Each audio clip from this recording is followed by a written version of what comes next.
financial ratios mo, our objectives for tonight, number 1, of course, our learning objectives is to define your financial ratio. Okay? Number 2, identify the users of your financial ratio. Hindi ko pala siya nasulat dito, no? Sa objectives natin. Next one, the benefit and then the uses of your financial ratios. So, how do you use them? What are the benefits? Next one, we will identify the ratios involving your balance sheet, income statement, and then your cash flow. Again, reiterating, ito yung mga basic na dapat alam mo kahit papano. Okay? So, as we go on with the topic, and then later on, we'll just have a brief illustration, di ba? Although, syempre, dahil love na love mo ang numbers, and at the same time, gustong-gusto mo to, actually, basta alam mo yung formula, you can do the solution already. I mean, the solving already. Ang kailangan mo na lang is interpretation, di ba? Yun yung mahalaga dito sa financial ratio.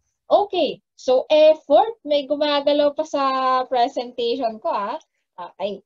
So your financial ratios are relationships determined from companies' financial information and used for comparison purposes. Okay? In your formal school, bago ka magpunta financial ratio, ano yung mga unang topics na binabato sa inyo? Diba? Ano yung mga unang topics? How do you assess financial performance? Diyan papasok si vertical analysis, horizontal analysis, pumapangatlo palagi si financial ratio mo. Okay? Kasi yan yung pinakamarami, yan yung pinakamahabang topic among all. Ayan, and of course, dinedefine mo yan. Meron kang halimbawa, how do you solve? How do you interpret? Okay? Now, medyo similar lang. However, ito kasi financial ratio mo, you are trying to look at the relationship among the items or among the accounts showed on your FS. So let us say you have FS of CPORs, assuming lang may FS ka. Dun sa FS, kapag gagamit ka or yes, kapag gagamitin mo financial ratio mo, anong kukunin mo? Yung items na makikita mo ngayon sa FS mo. Okay? Hindi ka kukuha ng galing sa journal or galing sa ledger. Kung ano yung presented sa FS. Okay? Okay. Now, before we go to your balance sheet ratios, gusto ko lang i-introduce muna yung mga category of our ratio. So, category of your ratio. Share ko sa iyo yung board ko, no? Kasi hindi ko sinulat dito eh. So, bago lang natin pasadahan yung mga basic ratio na dapat alam mo. Number 1, what are the different ratio categories that you should know on how you are measuring your company? Number 1, your liquidity ratio. Kadalasan ang tawag natin liquidity ratio. But we are already pertaining to the company's ability to meet long-term and short-term maturing debts. Pag sinabi mo kasing liquidity, no, kadalasan ang ano mo kasi dyan, short-term. But yeah, that's true. Let us say solvency ratio na lang. Okay, para mas maganda, solvency ratio. Ngayon kasi bakit liquidity ratio? Liquidity ratio mo kasi, liquidity ratio ang term natin kasi, syempre ano bang gagamitin mong resource or anong gagamitin mo na ownership ni company para mabayaran yung mga utang mo, di ba? Cash naman kadalasan. Hindi mo naman ibabayad yung PPE mo, di ba? So at the same time, ang tinitingnan mo kasi dyan, your ability to pay short-term maturing debts. Yan yung kadalasang ina-assess mo when you talk about your liquidity ratios. Okay? Another category of your financial ratio that you are assessing is your leverage ratio. When you talk about leverage, ito yung mode of financing naman. So out of your total asset, okay? Out of the 100,000, assuming may 100,000 kang asset, alin doon yung galing sa liabilities? Or meaning, how much of the total asset is financed by your liabilities? Okay? Parang yung accounting equation mo lang yan, balik ka lang sa accounting equation mo. Ito yung total asset mo, magkano yung galing sa liability. At the same time, magkano yung galing sa shareholders mo or sa owners natin. Okay? Next one is your efficiency ratios. Yung efficiency ratios mo, kadalasan na minimeasure mo dyan is the utilization of your asset. Okay? Meron akong ganito karaming asset. Ano yung ratio niya? Okay? In terms of my profitability. Okay? Let us say, ang dami kong asset. Meron akong machine 1, may machine 2, meron pa akong pang-transport na mga goods ko. Okay? Pero na-maximize mo ba yon? Okay? i-check mo yung revenue mo, i-check mo yung net income mo, i-compare mo dun sa assets na hawak-hawak mo. Kapag mataas ang efficiency ratio mo, well and good. Ibig sabihin, you are operating effectively and efficiently. Na ma-maximize mo yung resources na meron ng company mo. That is your efficiency ratio. And pag-usapan natin yan later on. Next is, of course, hindi mawawala, profitability ratio. Okay? Profitability, unang-unang papasok sa isip mo, your income statement. And that is true. Okay? Your income statement is one of the most important, of course, at hindi mawawala yan sa 5 set ng financial statement mo. Ang profitability mo naman, the performance. And kapag sinabi mong performance, ang ina-assess mo dyan, every year. Okay? Yearly basis ang tinitingnan natin. Let us say year 1, how was my performance? Year 2, check mo ulit, how was my performance? Ganun ang assessment mo, okay? And then of course, your 5th category is your market value. Ito naman, how are we able to maximize the value or the wealth of your shareholders? Okay? So, let us say, shareholder ako. Kung ibenta ko ba tong share ko, mataas ba value ko? Or let us say, nung nag-invest ako, compared sa position ko ngayon, after 5 years, tumaas ba yung value ng shares na in-acquire ko kay company A? Okay? Ayan. Yan yung ginagamit mo. Your market value ratios. Okay ba tayo? Sige. So, punta na tayo ngayon sa mga ratios mo. I will share again. So, punta tayo sa, balikan natin yung presentation ko kanina. And puntahan na natin yung ratios for your balance sheet account. So, per account, per FS kasi yung ginawa ko dito, no? So, ano yung mga ratio na related sa balance sheet mo? Number 1, the most famous and the most exploited ratio of all, your current ratio. Okay? What's your current ratio again? Alam na alam mo to, no? Pagpasok mo pa lang kasi parang accounting 1 and 2, accounting 3 and 4, ini-introduce na sa sayo ng teacher mo, okay? Your current ratio is one of your liquidity ratio. So, pwede mo na siyang ipasok under ng category ng liquidity ratio mo. It is measuring the company's ability to pay short-term obligation that is due within 1 year. So, ano ang formula mo dyan? Ginagamit mo si current asset over current liability. At the same time, kapag mine-measure mo to, meron ka rin tinatawag na ideal ratio, no? Kasi yan yung isa sa mga way paano mo masabi na, okay pa ako in terms of my current ratio. Okay. Daanan lang natin muna si acid test ratio bago ko sabihin sa'yo yung ideal ratio natin dyan. Si acid test ratio or what you call your quick ratio, itong quick ratio mo naman, this is also a short-term liquidity ratio. It measures the ability to meet as well, but ang kaibahan niya lang kasi kay current ratio, ang kasali lang dito is yung mga quick assets natin, meaning yung mga assets that are, or the assets that can be quickly transformed or exchanged into cash. Let us say, meron akong AR. Di ba, kolektahin mo lang yung AR mo, cash mo na yon. Pwede mo nang pambayad ng utang. Marketable securities, di ba? Benta mo lang yon, cash na sa'yo yon. Okay? So, you have here your quick assets lang. Okay? Hindi kasali si inventory mo and your prepayments.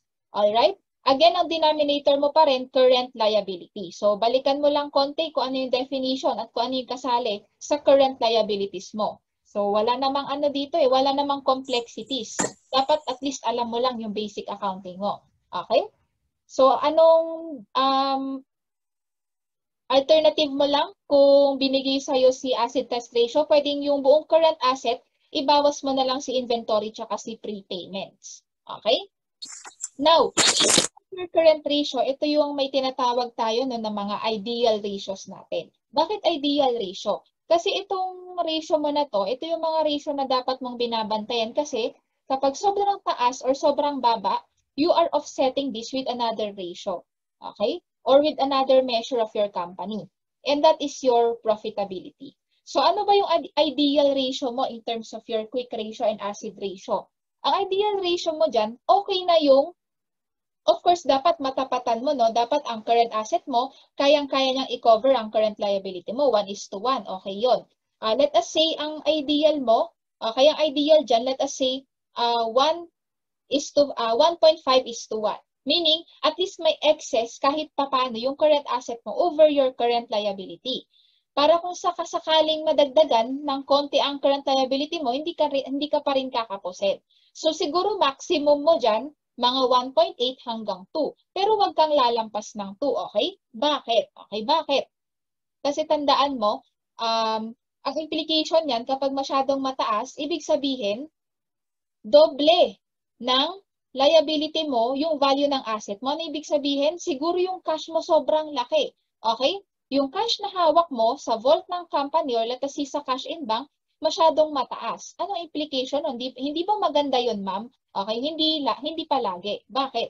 Kasi tandaan mo yung cash mo, kung nasa bangko yan, kumikita yan. Pero, maliit na amount lang, di ba? Eh ano kaya kung i-invest mo siya o kaya ibili mo ng additional machinery, kuha ka ng siguro additional na 2 mong tao, okay?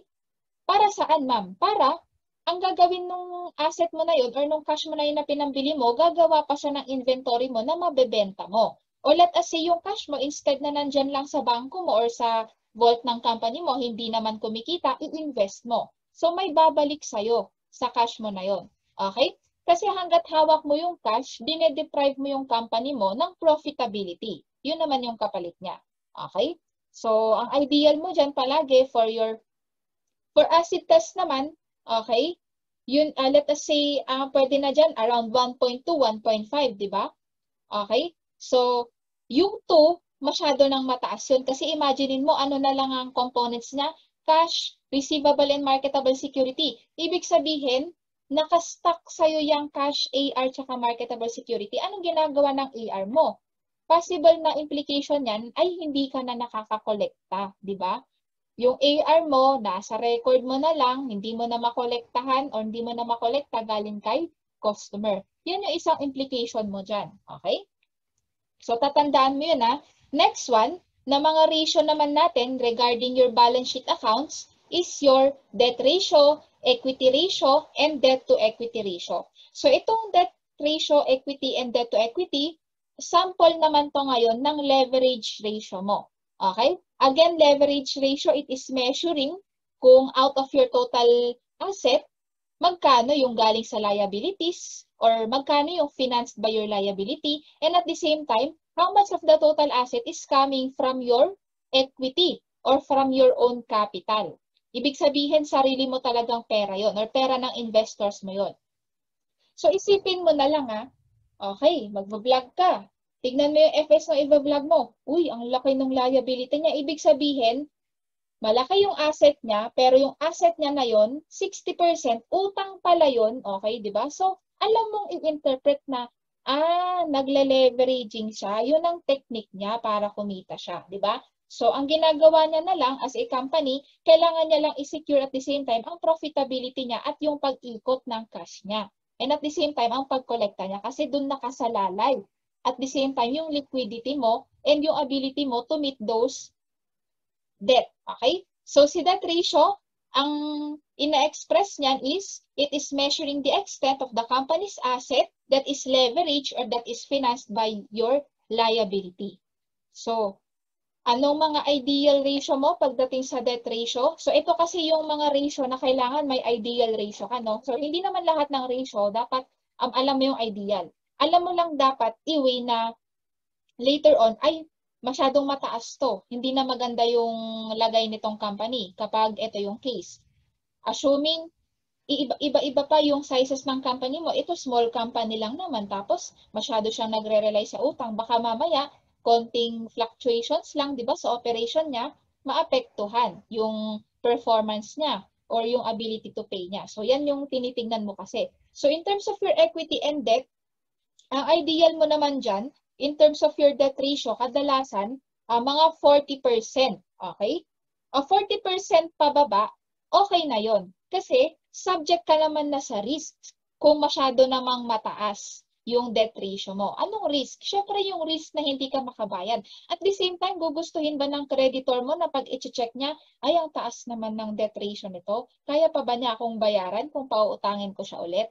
Ayan, yan kasi yung chine-check, di ba? So, in terms of your debt ratio, 30 to 60, yung 60 maximum na nga yun, di ba? At the same time, per company, ina-assess mo rin naman kung ano ba yung ideal nyo. So, hindi ibig sabihin na 40% ang sinabi ko na ideal ratio is dapat laging 40%. Hindi naman. So, depende pa rin sa capital structure ni company minsan. Kasi doon papasok yung management side ni company that they are creating their own financial structure policies. And at the same time, equity ratio, ibig sabihin, kabaliktaran lang ni debt, magkano sa total asset mo yung galing sa ininvest ni investor, ni shareholder, at yung amount na galing mismo sa'yo, yung pondo mo, di ba? Let us say, sole proprietor ako. Okay. Magkano dito sa total asset ko ang galing sa pera ko? Na nung nag-start ako at hanggang lumago is akin talaga. Okay, i-compare mo dun sa pera na ay ito inutang ko lang, ibig sabihin out of my total asset, ipambabayad ko to. Yun yung idea natin dyan. And of course, your debt to equity ratio. So your debt to equity ratio is of course a measure of your leveraging naman as well. Pero ito kasi ang kadalasan mong titignan, itong si debt tsaka si equity in terms of your capital structures. Mas madalas kasi at the same time, mas madali mo siyang mai-interpret. So basic pa lang yan kasi pag pumunta ka ng higher accounting mo, okay, o kaya in-depth analysis, let us say, gusto mo mag-CMA side, di ba? Kapag pumunta ka na doon, mas malalim na mga financial ratios, tatakal mo na rin si DuPont, ayan, DuPont analysis. Ewan ko lang, no, baka sakaling nag-MAS ka at kung tinakal sa'yo ng professor mo yan, aba, idol kita, okay? Idol kita kasi hindi lahat ng professor at the same time nagtatakal nun. Kasi nga, complex topic na yon in terms of your financial ratio.